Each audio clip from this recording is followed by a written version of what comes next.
Welcome to Neutrality Studies. Today, for the second time, with Felix Marquardt, a former mainstream media journalist who talked to me previously about the connection between media elites and addiction. We want to carry that discussion forward today. So, Felix, welcome back. Thank you so much, Pascal. It's wonderful to be back. I particularly enjoyed seeing Ali Abunimah on the show recently, so it's an honor to be back.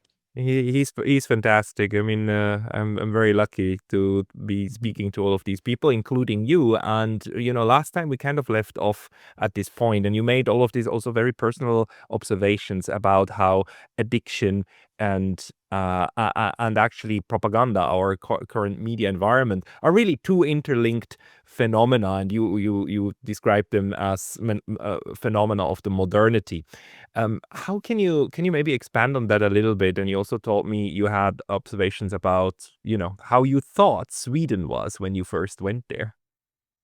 Yeah. So one of my favorite writers is the French novelist Louis Ferdinand Céline, and he's actually the person who coined the phrase "blah blah." Céline, his most famous book is a book called "The Journey to the End of the Night," and it's in a way it's a history of the birth of modern propaganda. Céline felt that darkness had always been there, but what made it unbearable was the bullshit around it. So I think that so as I've told you the first time we chatted here, I'm an addict in recovery. I spent 25 years using drugs every day, and in my journey since then, I discovered that at first I was very surprised to see that I replaced drugs and alcohol with sugar, with various compulsions, porn or physical exercise. So some of it looks healthy. Work can feel like it's very healthy, but it's you're always replacing. You're always trying to find something to fill this sense of emptiness, and in a way, I think these are twin phenomena of modernity. The addiction on the one hand and propaganda on the other. They fill the same purpose, which is they fill a void and they allow us to hack a sense of connection that we've lost. So one works at the personal level, addiction, and the other works at the societal level. But they're basically doing the same thing. Now, the reason I mentioned Sweden is when I arrived in Sweden a few years ago, I moved there in 2016. I had all these preconceived notions about Sweden, the cradle of social democracy, a land where there was a sense of social justice, very little racism, and technological prowess, a strong industry, and a country that on the diplomatic stage punched well above its weight. Mm-hmm. And I remember reading these pieces in the New York Times, among others, about how it was absolutely surprising that the Sweden Democrats, which is the euphemism used by the far right in Sweden to become Socially acceptable. socially acceptable, that the rise of this far right, which was founded by Nazis, by actual sort of foreign members of the SS or affiliated, that it was thriving. And the New York Times and myself could not wrap our heads around the fact that this was happening. But this I found out slowly thanks to the work of a sociologist that I'd like to credit named Tobias Hubinet, I discovered was based on a fantastic story of Sweden, which did not correspond to the reality. Sweden was a country which, until World War II, had a national narrative which would have made the most illuminated Waffen SS blush. It was a country that was founded on the notion that we are the whitest and therefore the purest and therefore the strongest race on earth. It was a country that invented craniometry, the science of measuring people's craniums to determine how superior they were. It was the first country to have a national institute, biological institute for race, which was founded, interestingly, with the support of every single party in the parliament, including the socialists, the social democrats, and by an incredible sort of magical trick, after World War II, the country reinvented itself as the least racist country in the world, to the extent that in the early 2000s, it abolished the concept of race with the support of the Sweden Democrats in the parliament. And so what you have is these two stories, and no one knows about the first one, which was based on such a hardcore understanding of Nordic superiority that it was there was eugenics used. People were being euthanized. I mean, it was really insane. And it was carried out by the same exact people who were building things like the Nobel Foundation. Hmm.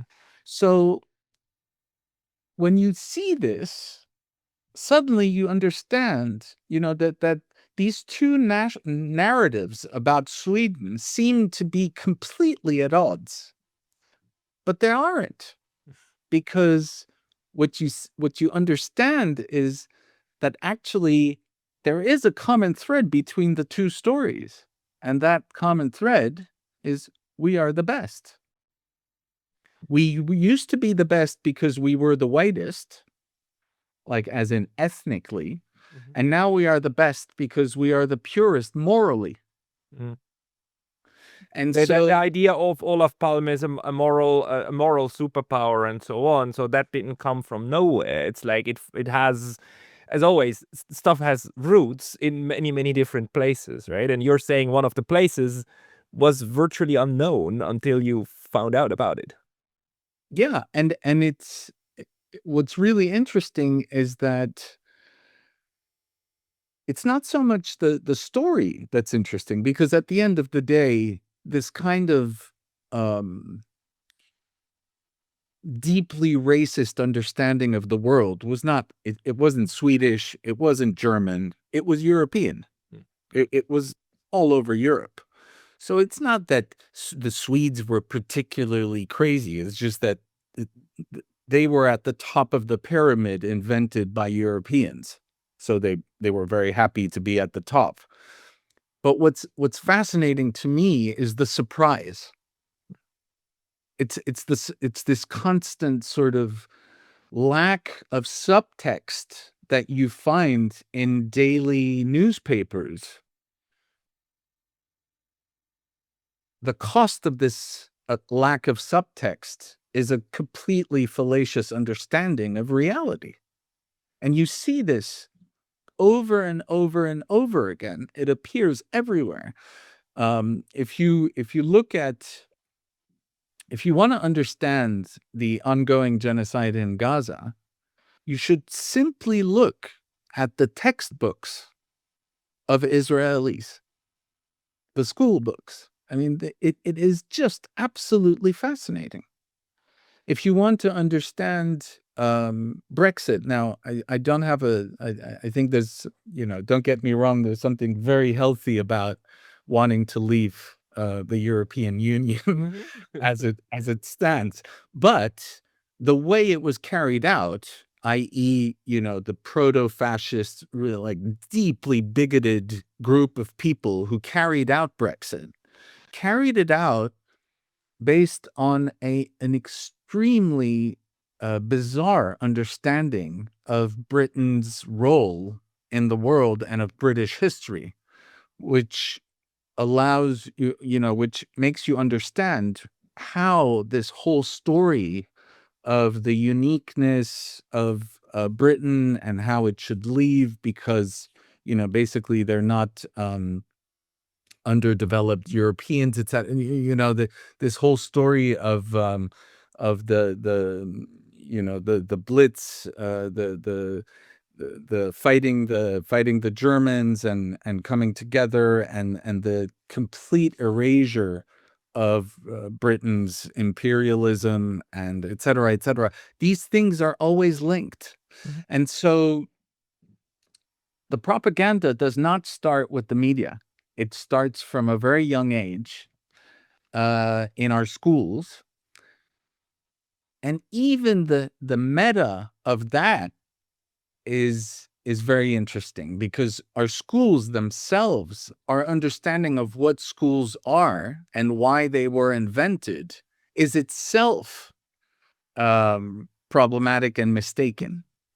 Like the idea that schools and education, mass education, were invented to lift people up is completely mistaken. Schools were invented to fill factories with peasants who couldn't read instructions and couldn't count. And so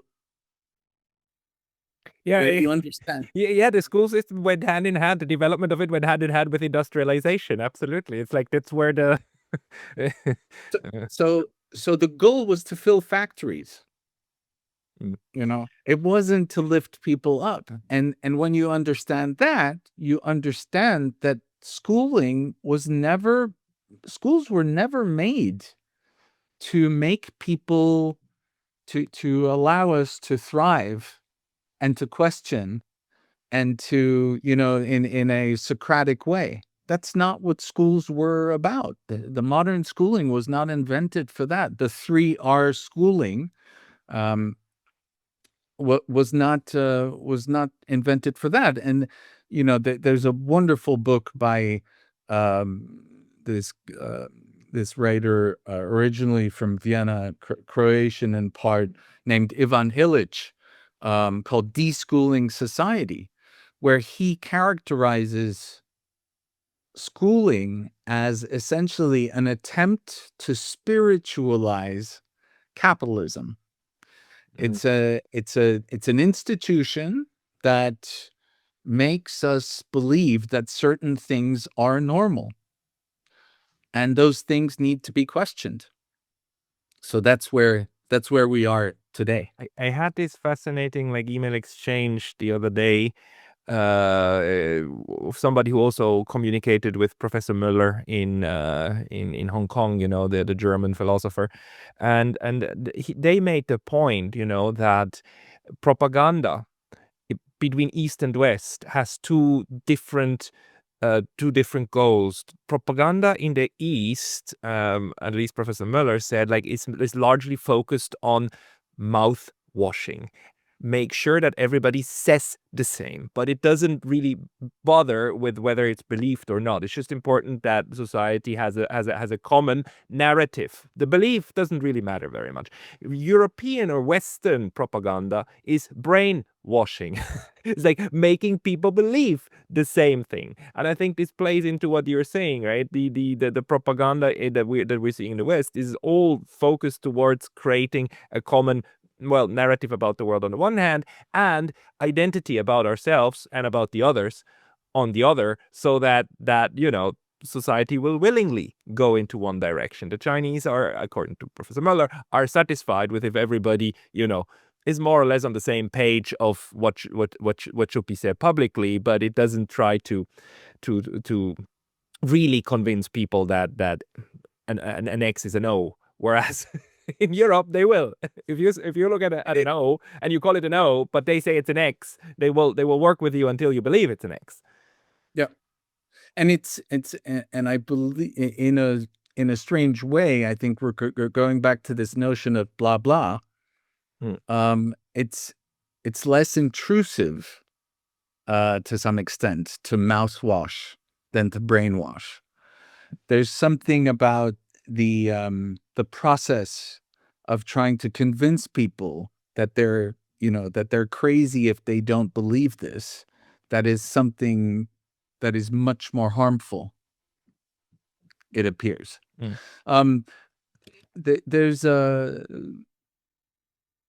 I think there's another thing that ties into this is the fact that addiction is about it's about not growing up.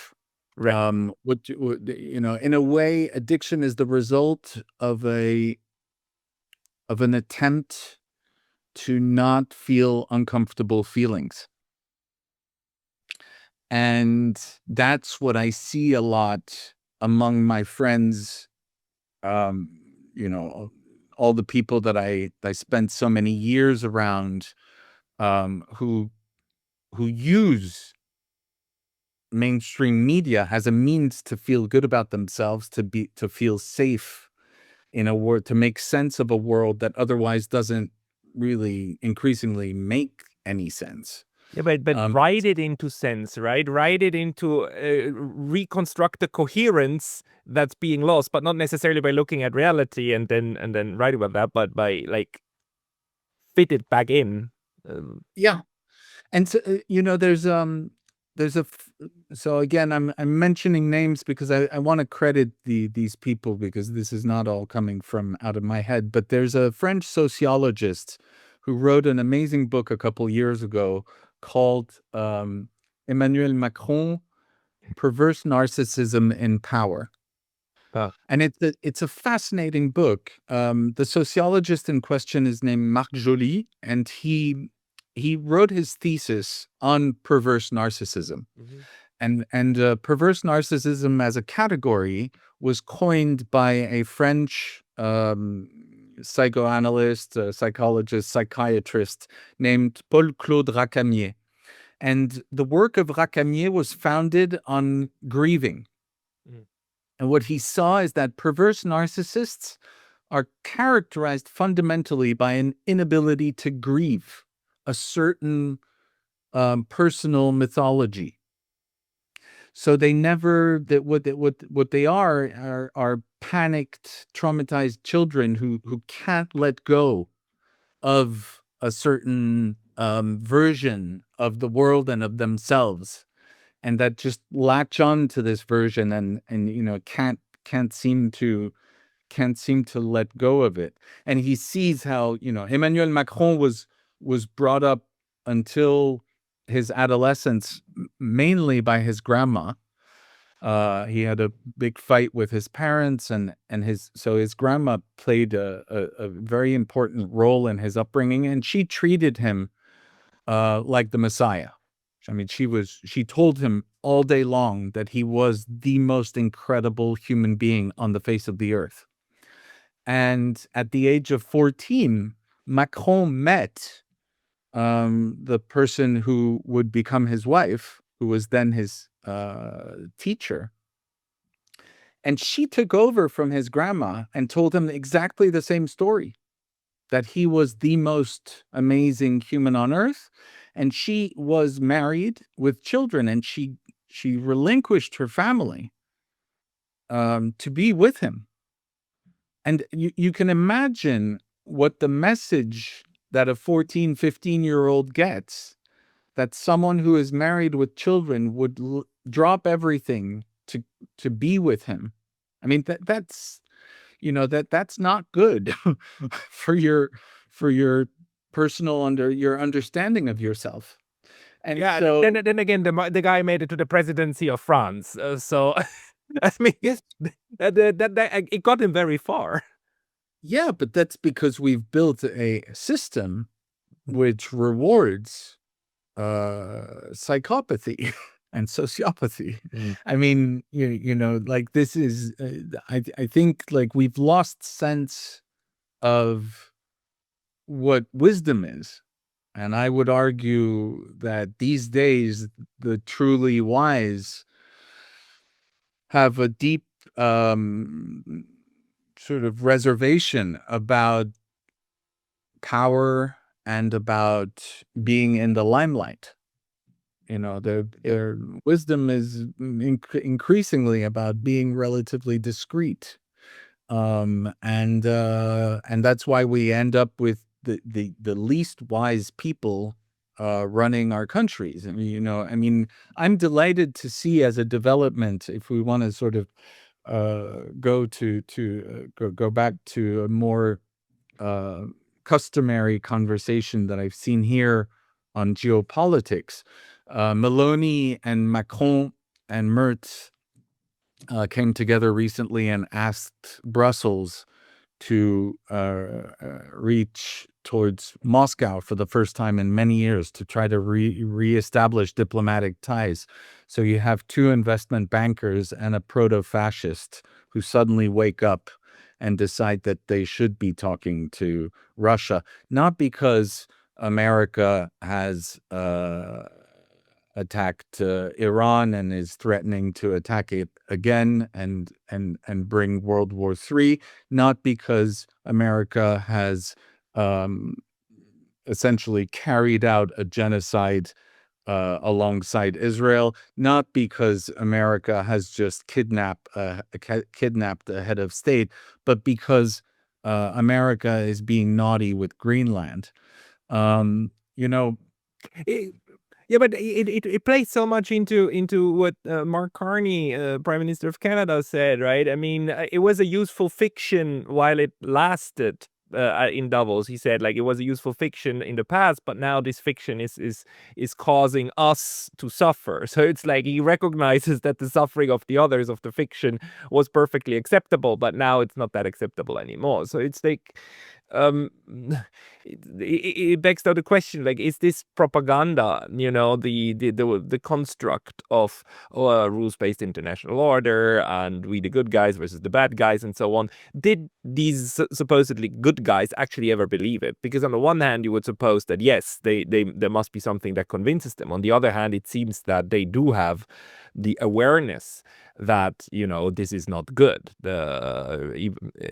When you hear, well, let's leave it there.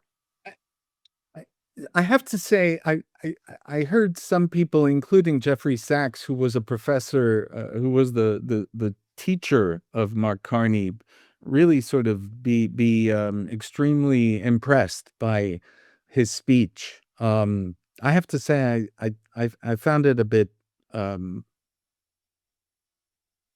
insane to watch someone suddenly discover or suddenly speak out against an empire because of the fact that the empire was doing something for the first time that they found particularly tasteless. Mark Carney had nothing to say about the Gaza genocide.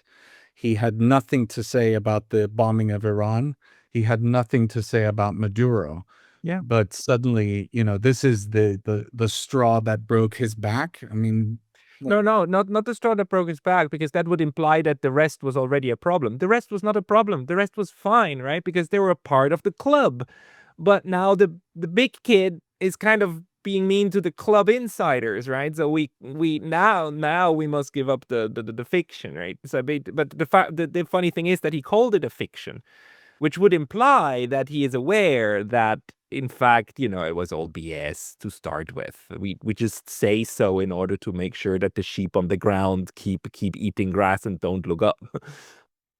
mhm. And so this brings us back to this thing about grieving. Yeah. I I welcome the fact that we are beginning to grieve as a civilization a number of our fantastic stories, fantastic in the sense phantasmagoric um, stories that we've been feeding each other about who we are and the nature of reality.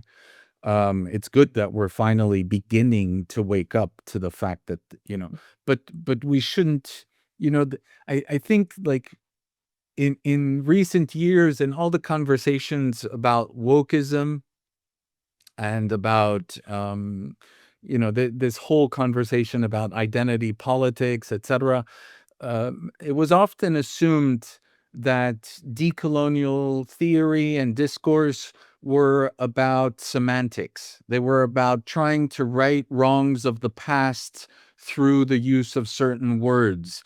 Yeah. And I think that that was mistaken. Um, the importance of understanding the truth about who we are and the world is not to try to repair. It is to change. We cannot grieve if we continue to believe that Sweden is a fantastically and unracist place, when actually the reality is that it's one of the most stratified, geographically and professionally stratified industrial countries according to race. So we need to have the real story about who we are and what we did if we are to change. Um, you know, there's all these myths that we have built, and we have to spend a lot of time sort of deconstructing these myths if we really want to grow up, because that's the goal, right? Right now, we the world is run by a bunch of toddlers. They are either in presidential palaces or in palaces, or they are, in running the biggest companies in the world. But these are all toddlers. But they, it works. It it's possible for an entire civilization to be run by toddlers because the system around them accommodates that and works with it. And I think, I mean, that's where your work or your observations about how propaganda works, and how it interacts then with on the individual level, with fulfilling certain needs, not just by making us all believe the same, but actually caring for, like, as you said, replacing grief, or creating a failed sense of security. How important that is, because that's what then impacts not just the leader or the leaders, but the group, right? The group that carries everybody forward. And that's then what creates at the other end mass violence, unfortunately, at least for the West. It's what creates the genocide, right? The genocide is a political phenomenon because it's actually a planetary phenomenon, because 8 billion people are not able to stop it. Mhm. We are not. We can. And it keeps, the slaughter keeps going in front of our eyes, right? So it's 8 billion people involved in Not to one way or mention, another. yeah, not to mention the fact that, I mean, there's a phenomenon, a tide phenomenon of um, how do you call it? Hypermnesia that is very selective.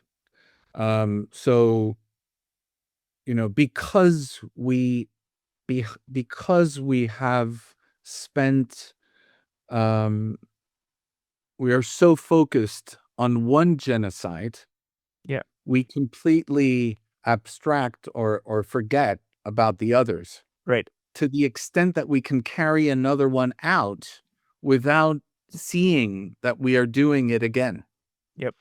And so I remember the first time I went to the Congo, and I had conversations with young people about, I was fascinated by the fact that there was no conversation about, um, certain conversations that were so important in Europe, among them about the Holocaust. And it was, for them, it was, they were saying, we just had 10, 15 million people killed here, and no one's talking about it. Yeah. I mean, do you realize how insane that is? So I think I want to go back to propaganda and addiction, Let's do and that. um and look at why these things appear at the same time. It's very interesting to see that the founder of Alcoholics Anonymous starts his story in the book about he started drinking to give himself courage as he went to World War I. Mm. And as you'll remember, World War I was the American involvement in World War I was brought by a president who had been elected on a program of peace. Might Yeah. remind people of another president who was recently elected also on a message of not going to war with other nations. And and and so this there's a in when among alcoholics, there's a phrase that comes back often. It's liquid courage. Ah, That's what alcohol is. And so the reason that addiction and propaganda are filling this void, this lack of connection, is, among others, because, again, secularism has turned our societies into technological societies. And what I mean by that is the understanding that I mentioned last time we chatted of Jacques Ellul, mm. the French philosopher, who said, who described technological societies as societies where decisions are made um, according to efficiency. Efficiency is the prime motivating factor. So the reason this is, I think, so important is because the Western sort of the Western form of narcissism that we are, this thing of our elites and of our cultures that is so interesting, is the fact that it's based on it's linked to secularization. So there was a divorce in the 19th and 20th centuries. There was a divorce between science and faith. Yeah. In the early 20th century, some of the people who are saying the most interesting things about God, religion, faith are actually physicists. Einstein is a very good example, but there are many others. Niels Bohr comes to mind. Wolfgang Pauli comes to mind. Heisenberg. There are many. They were extremely interested in metaphysics. Mm. And you look 100 years later, that is not in fashion among physicists to be talking about God. And I must say, though, I'll send you a couple of videos and I'll link them in the description below if I think of it. There's a very interesting strain of physicists who are now working on quantum theory, and say, like, actually quantum theory is the place where the question of the observer independent or the self-observing universe comes back in. So absolutely. there are now our strains, actually. But they were, I mean, they were there at the Mm. beginning of the quantum revolution. Mm-hmm. I mean, these conversations were right there. 1927, Solvay, Brussels, Metropolis hotels. These guys are all talking about it already. So it was there. But this divorce between science and faith, the inability to talk between those two sides of the equation of human understanding, has basically is the key to understanding the transformation of science into tech. Mm-hmm. The people who criticize this on the scientific side are actually those who then apply the term scientism to criticize this hard divorce, this kind of almost faith-based divorce, as in it must be separate, otherwise it's not our approach to understand reality. Mm-hmm. And there's something about something happened to the world when Europeans killed God. It's that they I think we're there's quite a bit of scholarship on the subject, but it's on at the at a mainstream level, it's not very well understood. We're still run mostly by people who believe in the superiority of secularism and who see societies where faith and religion have a bigger place as unsophisticated and underdeveloped. But this is a very strange bias. And here's another author that should be credited. There's a philosopher named Mohammed Amer Mesian who teaches at Brown University, and he wrote a book called The States of the Earth, and in it he looks at the parallel history, or three parallel phenomena. On the first hand, this sort of the rise of secularism and the notion of that Europeans had killed God, or as described by Nietzsche. On the second hand, the my cat keeps attacking me. I'm sorry. On the second hand, a new rationalization of empire and colonialism. Really interesting, because suddenly it becomes we can and should colonize you for your own good, because you are still underdeveloped, among others because you still believe in God. Yep. And we've transcended that. So it's a very, intellectually, a very interesting phenomenon. And it is accompanied by a third, which is concomitant, which is the beginning of the processes of extraction of fossil fuels. And all this is happening at the same time. And it might look like, these are different phenomena. They are not related. Yeah. But they're not. They're deeply related, because what happens is we stop believing in the heavens. We stop believing in limits. We convince ourselves that we have killed God, when actually what we've done is we've made ourselves into God. We're now playing God. And we are going to recreate the heavens on earth, with consequences for the whole world that we are only, beginning to understand now.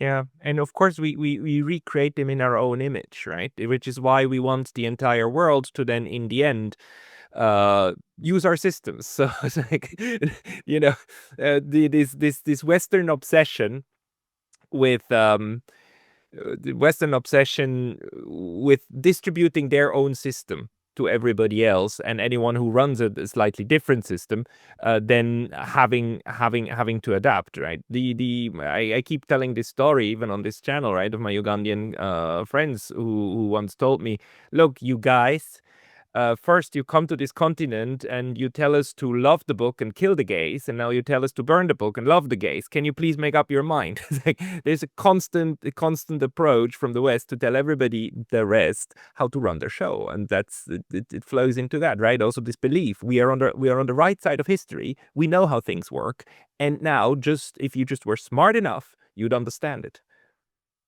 Absolutely. It's such hubris. It's just also. But it's believed, isn't it? It's again, it's the way that a lot of people actually if you tell it in the terms that I just did, then people would say like obviously not. But there's a good number of people in Europe and America that subliminally subscribe to that. So the question becomes, how do we grow up?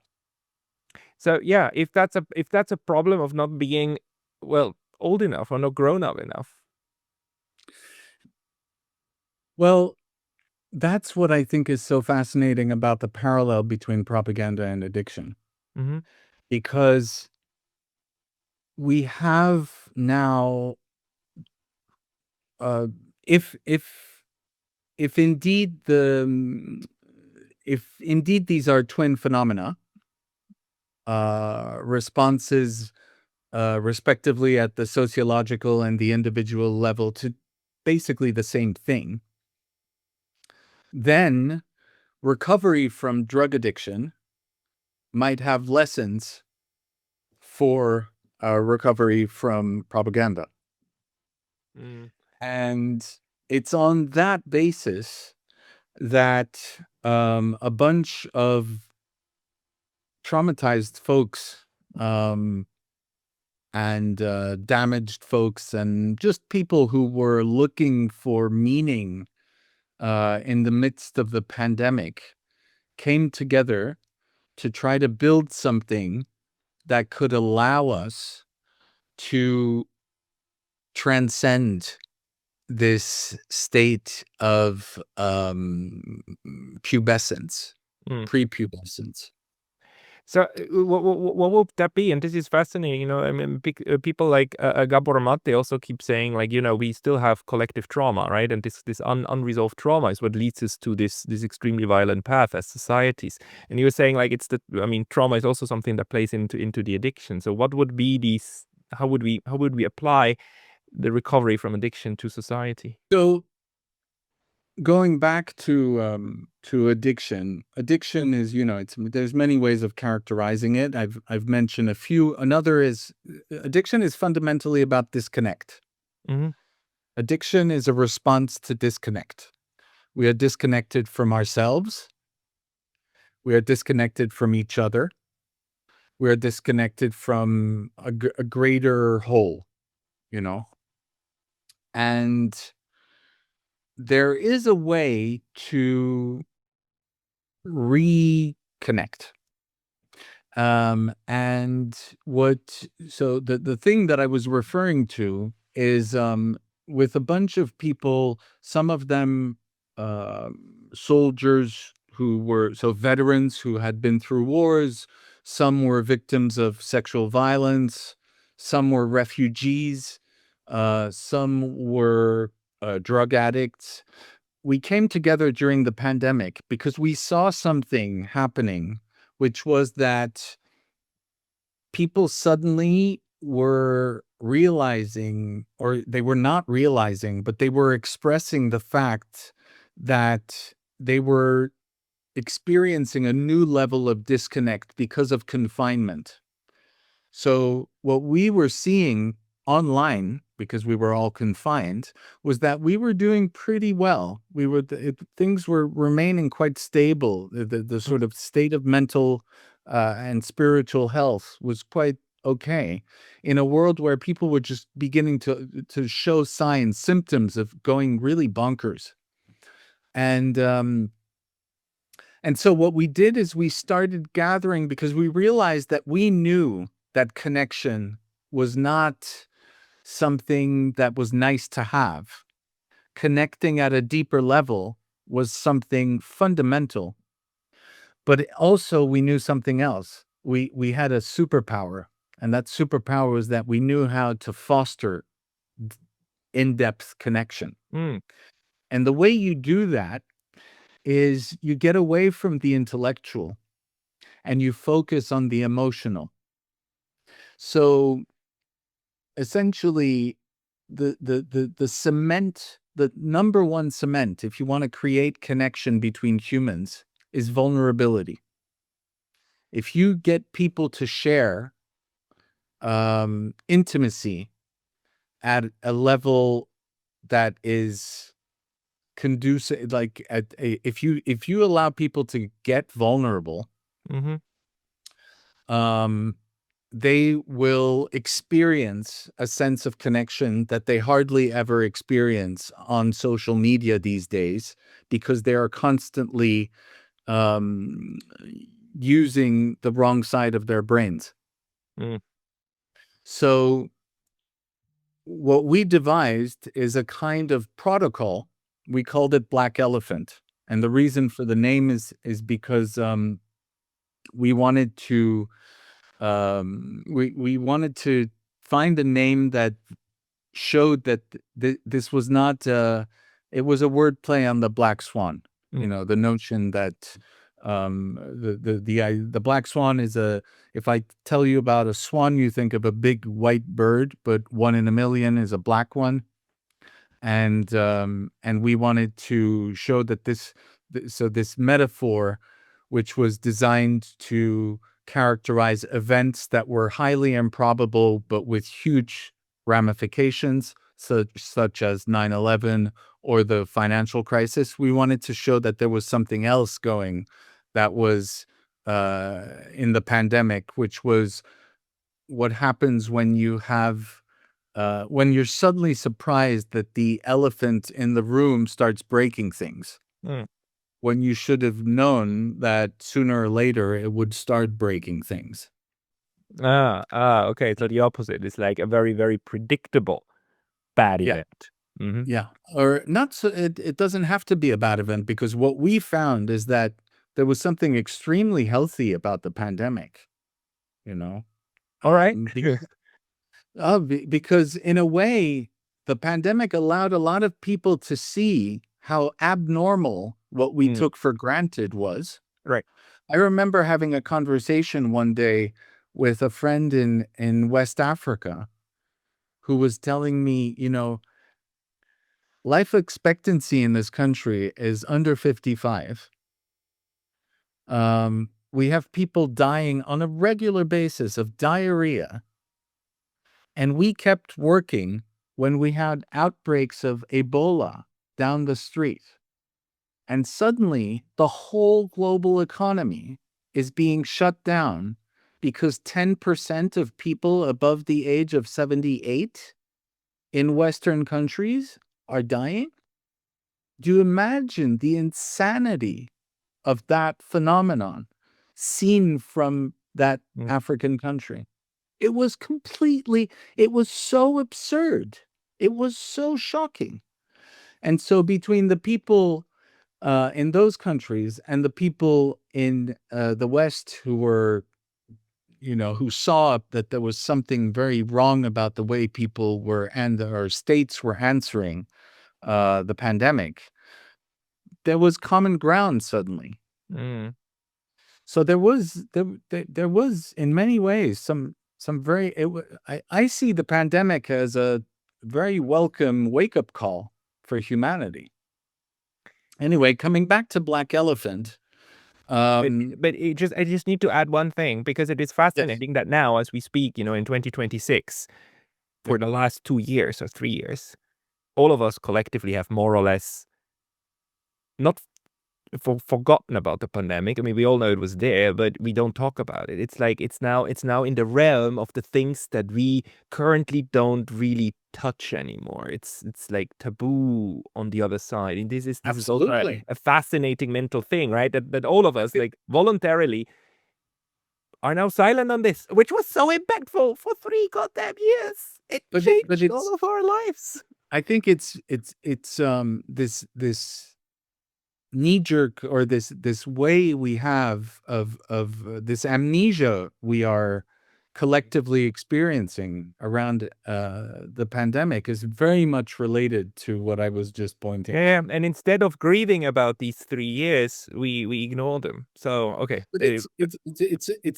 but it's also because we don't want to grieve the bigger story that the yeah, pandemic revealed was bullshit. let's go there. And so, in a way, what happened with this, when we started this sort of, we called it good Facebook. We called it a new kind of social media that made people experience a sense of deep connection, and you could see people were constantly coming to our gatherings, which we called parades because it's a flock of birds, a pack of wolves, and a parade of elephants. Yeah. And I think we talked about this last Yeah. time, but basically, we what we could see it was rewiring people live. Mm. And it was allowing for conversations to occur in a much healthier, from a much healthier place. Now, what eventually happened is that we realized that some of us realized that we had been trying to bring in everyone around the table, and that after the beginning of the genocide, that was no longer possible because It split the group again. it didn't even split. We didn't have to wait for the group to split. We suddenly understood that if we were going to build this, and if it was going to do something helpful and healthy, Mm-hmm. it needed to be restarted with a few common rules. Mm-hmm. Um, and those are the values, I think, very much of neutrality studies, which are, essentially anti-war, social justice, and a more egalitarian approach to things, which of course includes a rejection of ethno-supremacy of any kind. And that doesn't seem like a big, a something that most humans would have a problem agreeing on. And it doesn't. There's only a handful of people in the world who want to maintain wars and ethno-supremacy and the level of social injustice and inequality that we are experiencing right now. It's a Yeah. small minority of humans. Yeah, agreed. I mean, out of 100 people, I would say 98 or so would probably support the basic values that you laid out, and 2 or so would be weird about it. But a large part of the people understands, no, we should not kill each other, and we should optimally live in a world where everybody has plenty, right? Where everybody is happy. I mean, we understand that, right? The only very few people would say like, no, no, no, I would like certain people to suffer. It takes a special character. But so the question is, why are the 98 not able to get to that end point, right? But I interrupted you. No, so I think we are not that far from growing up. I think, it feels like everything's falling apart right now. It feels like the things are becoming so insane. Yeah. Like, it's very hard sometimes to keep hope and to keep faith. And faith I define not as belief in something specific, but rather, um, faith is making space for what we don't know. We live in a world that tolerates only what we know and what we will know one day. There is no room for what we don't know and will never know. And I think we need to make room for that. Um, but basically, we are seeing a move towards um, the overcoming of trauma at the individual and the societal level. It's happening very slowly. It's happening in the it's happening in without any fuss and no cameras and no lights, but it's happening. The fastest growing fellowship in the world right now is a fellowship of people who call themselves adult children of dysfunctional families. And it is a fellowship which is geared towards allowing people to reparent themselves. And I think there's it is happening, and it is something that we will soon expect and take for granted, that our leaders have been through this process. I, I hope you're right. I mean, and I hope that this is a way forward. You know, the self healing of society that then would hopefully translate to better politics on the top, right? To take care of ourselves. So if I have to break it down into a nutshell, and just to finish up in one sentence, like, we need to look at like Western society as an adolescent society that's learning how to deal with itself.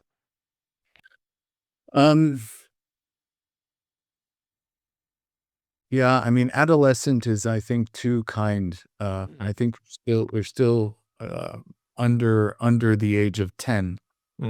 Pre-puberty, actually. Yeah. So yeah, I think we are collectively learning to deal with our trauma. Mm. And we are at a moment where more and more people understand that if they don't deal with their trauma at the personal level, and if they don't deal with their trauma at the societal level, bad things are going to continue to happen, and the chain of intergenerational trauma is going to continue to happen. I don't want to sound naive. I mean, things are going to get worse before they get better. But I think also most generations like to think that they're at a tipping point of history. So I don't want to overplay that. But I do believe that there is people are thanks in no small part to technology, to media of a new kind such as yours. People are beginning to be able to access each other and to grow up together. Mm. And that is new. That is definitely something new. I like ending this on this positive note, because the pessimism that surrounds us is bad enough. So, Felix, people want to find you. Where should they go? Where should they go? Or like your work, your Black Elephant. I'm Where do you want to yeah, send them? I've just handed in the manuscript of a novel Mhm. on the history of a very personal history that makes the link between some of the themes that we have talked about. So that will soon be available. First, I wrote it in French, but I think it will have a life in English. So I will they can find me there when that comes out, and hopefully I can come back and talk about it then. But in the meantime, I'd rather stay discreet. No, that makes good sense. So I will not put any links into the description, dear friends. That makes my life easier too. And we will have you back on when your book is out. Okay, Thank you so much, Pascal. Felix Marquardt, thank you for your time today. Merci.